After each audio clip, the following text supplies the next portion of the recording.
আপনি জানেন কি পৃথিবীতে এমন একটি দ্বীপ আছে যেখানে ৪,০০০-এরও বেশি বিষাক্ত সাপ বাস করে, আর সেখানে যেতে সরকারিভাবে নিষেধাজ্ঞা রয়েছে। বিশ্বাস করুন, এটি সত্যি। এই ভয়ানক দ্বীপটির নাম স্নেক আইল্যান্ড, যা ব্রাজিলের উপকূলে অবস্থিত।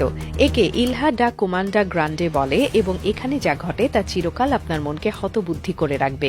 আপনি ভাবছেন এটা তো কল্পনা, কিন্তু জানেন কি, স্নেক আইল্যান্ডের সবকিছু অবিশ্বাস্য এবং একেবারে বাস্তব।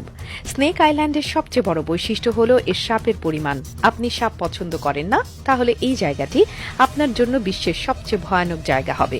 এখানে সাপের সংখ্যা এতটাই বেশি যে এই দ্বীপের আকারের তুলনায় সাপের সংখ্যার হার অনেক বেশি। সাপ এখানে এমনভাবে বিস্তার লাভ করেছে যে বাড়ির ছাদে, গাছের শাখায়, ঝোপঝাড়ে এবং পাথরের ফাঁকে ফাঁকে সাপের ঝুণ্ড দেখতে পাওয়া যায়। ভাবুন তো, সেখানে যদি আপনি পা রাখেন তাহলে একে একে বিভিন্ন সাপ আপনাকে দেখতে পাবে। এই সাপগুলো প্রায় সবই বিষাক্ত।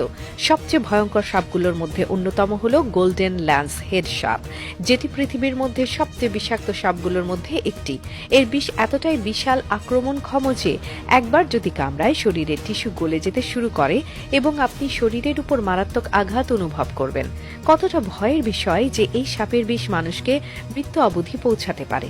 এই সাপদের মধ্যে রয়েছে এমন কিছু বিশাল আক্রমণকারী সাপ যারা পৃথিবী জুড়ে একমাত্র ধরনের সাপ যা উঠতে পারে। হ্যাঁ, আপনি ঠিক শুনছেন। কিছু সাপ এখানে এত দ্রুত চলে এবং উড়ন্ত অবস্থায় সড়কপথে চলাচল করতে পারে। এর কারণ হচ্ছে দ্বীপের পরিবেশে সাপরা তাদের অস্বাভাবিক গতিতে চলার এবং লাফানোর সক্ষমতা অর্জন করেছে। চিন্তা করুন, যদি আপনি সেখানে থাকেন এবং আপনাকে একটি উড়ন্ত সাপ আক্রমণ করে, তবে আপনার সুরক্ষা কোথায় থাকবে? এখানেই শেষ নয়।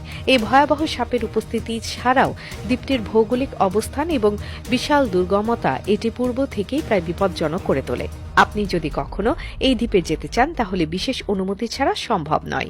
ব্রাজিল সরকার এই দ্বীপে প্রবেশ নিষিদ্ধ করেছে, কারণ এটি মানুষের জন্য ভীষণ বিপজ্জনক হয়ে উঠেছে।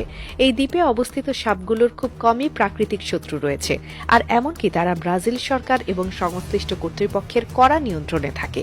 অতএব যে কোনো ব্যক্তিকে এখানে যাওয়ার আগে অনুমতির প্রয়োজন পড়বে, কারণ সাপের আক্রমণ এবং হঠাৎ বিপদে পড়া একেবারে সাধারণ ঘটনা।